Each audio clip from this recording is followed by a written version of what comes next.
Hi guys, so let's do the suog. Meron ako ditong luya at lemon. Lalagay ko ito sa kumukulong tubig.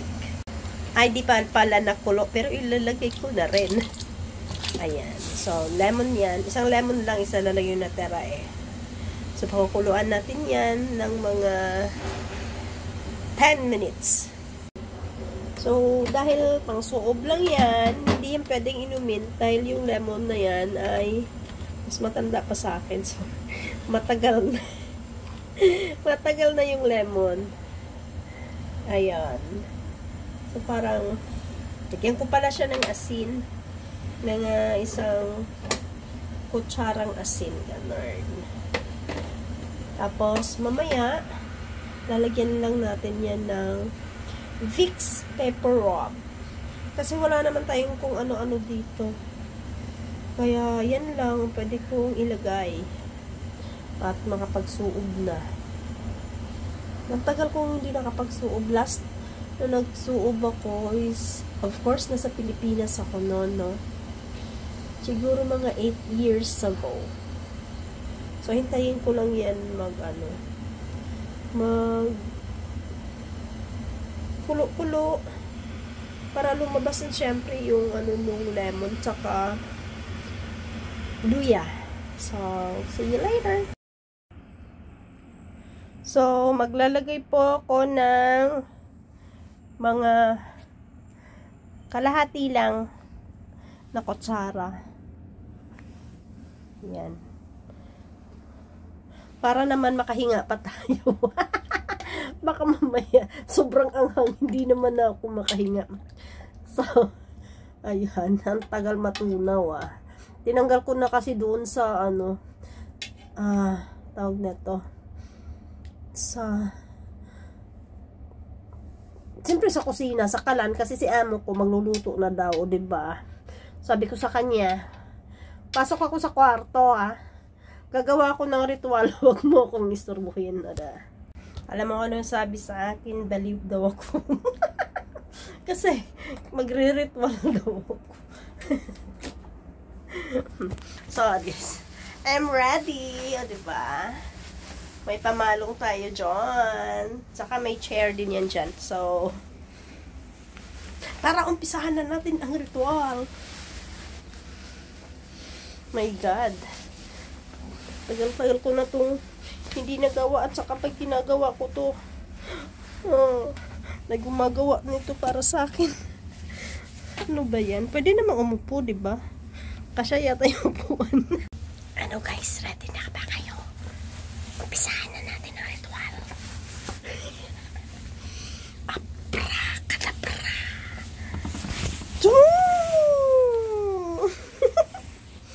Ganon. Abrakadabra. Parang may hangin na pumapasok. Wow. Nararamdaman ko na siya. Pwede naman palang umupo. Ang sarap. Ang sarap nung mentol. Nasobrahan yata. Matapang yung yung Vicks. Pero okay lang din yan para lumuwag-luwag yung pakiramdam. So, see you mamaya guys pag natapos ang aking ritual. Kahit mga 5 minutes lang okay na to. Or, depende sa pakiramdam. Or, gusto nyo pumasok.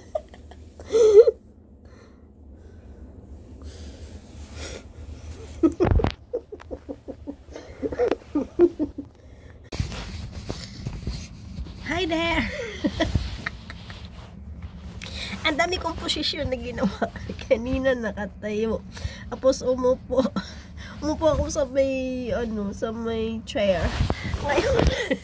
Ngayon, nakatikang kong na kasi ang tagal. Pero okay naman na yun. Parang lumuwag na yung pakiramdam ko. Sa anghang pa naman ng mentol. Pero mga naka 10 minutes na rin ako dito. Hindi na siya barado, ah. Narinig nyo? Ganyan pa naman. Kakapagod pala siya gawin pag hindi mo bahay. Pag dun sa Pilipinas, parang ang bilis lang naman, ang dali lang naman. Dito nakapwesto ka lang, diba? Tsaka mas mainit dun kasi malalaki yung kaldero, diba? Anyway, that is enough. I think enough na yan. Grabe na yung pawis ko, actually. Pero hindi naman, basa lang. Tingnan nga natin. Nilagyan ko ng pang ito aking malong. Diba? Ang laking pakinabang ng malong ko. Salamat sa kapatid kong bumili nito. Gosh. Grabe. Malamig-lamig siya, ha? Kikita bang pawis? Basta eh. Kikita bang pawis dyan? Hindi. Pero nanlagkit yung buhok ko tsaka yung mukha ko. Nanglagkit siya sa Vicks. Grabe. Mainit. Napasok pa yata ako. Napasok nga. Pasok yung hita ko. Sa kagustuhan kong mainitan yung katawan ko, nag-short ako.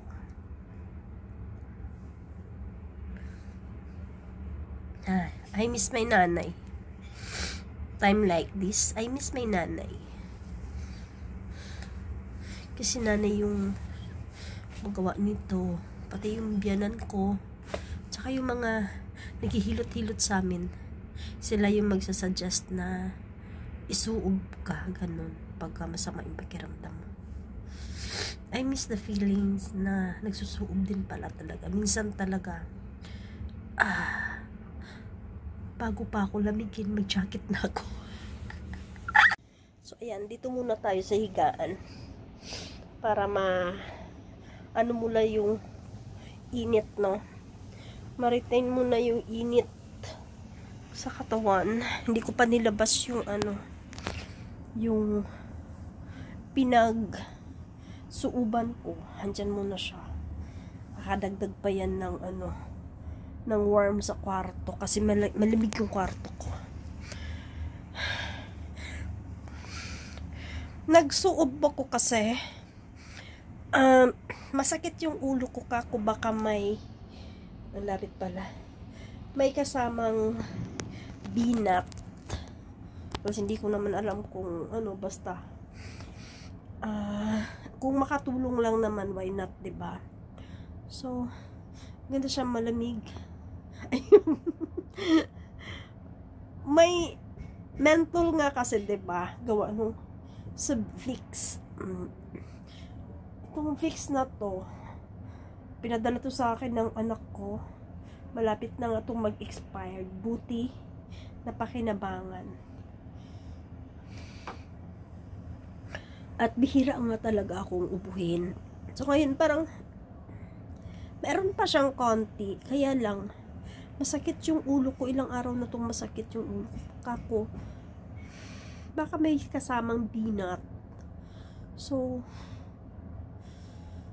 nag-try na lang din akong magsuob. Saka, maganda din yung gawa ng luluwag yung ating paghinga, di ba? Lumuwag ba? Kanina, alam nyo guys, napansin ko pala ha, pagka pala mataas yung sugar mo, parang maasim. Para siyang mapait yung loob ng bunganga mo, yung dila mo, parang mapait or something na parang siyang may lasa doon na mapait.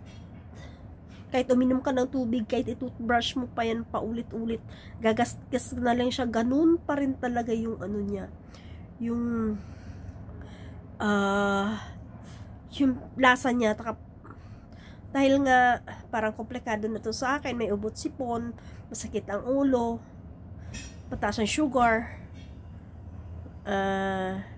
low blood pressure dahil sa katangahan ko. Ininom ko yung losartan instead na yung normal lang na amlodipine dapat yung inumin ko.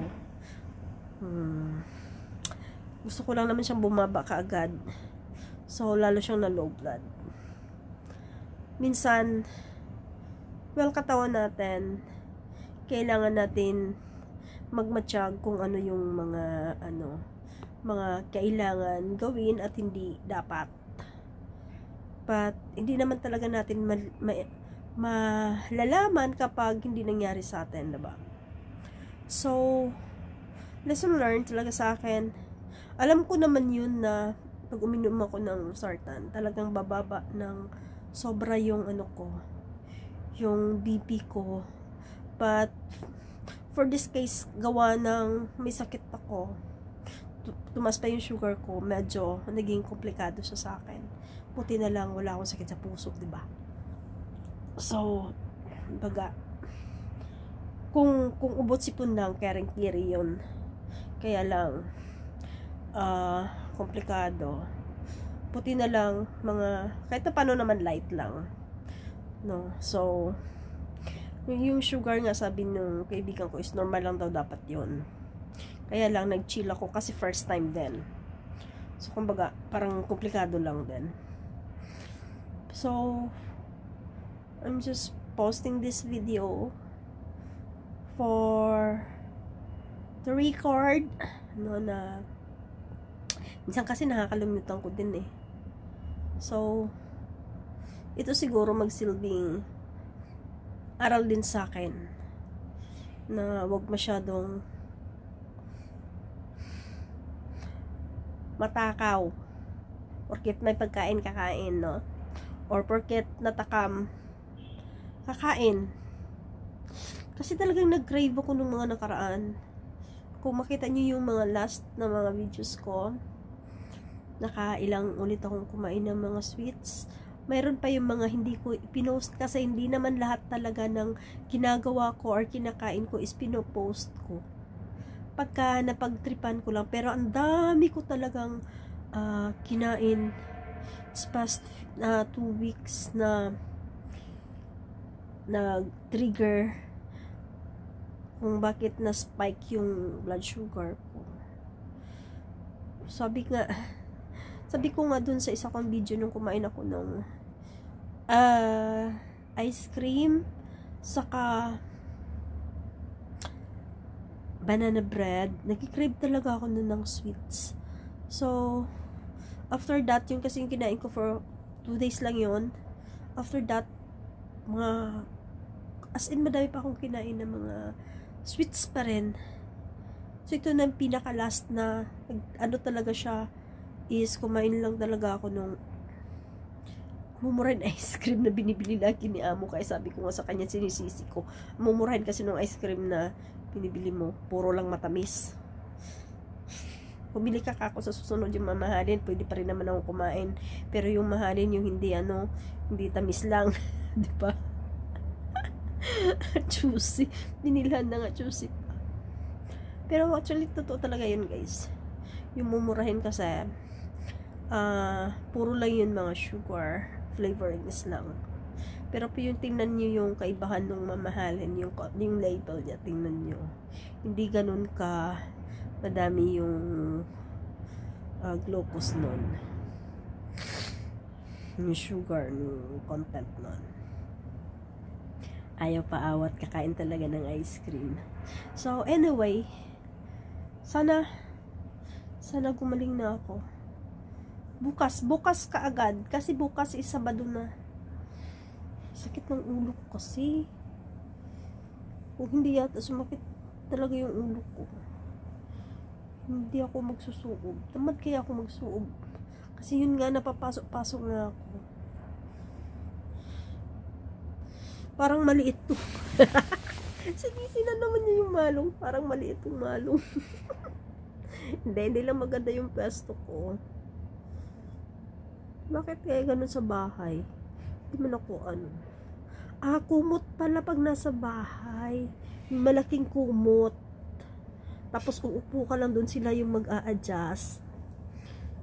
Diba? Tapos,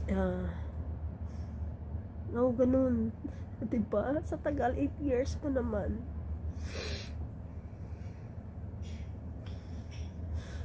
Ay, so that's the end of the story.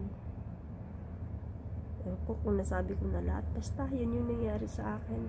Hopefully, I'll be good tomorrow. Sabi ganun. Kasi excited na naman siya gumala. Bye for now! Thank you sa mga nanonood dyan. Sa mga wala kong kwentang vlog.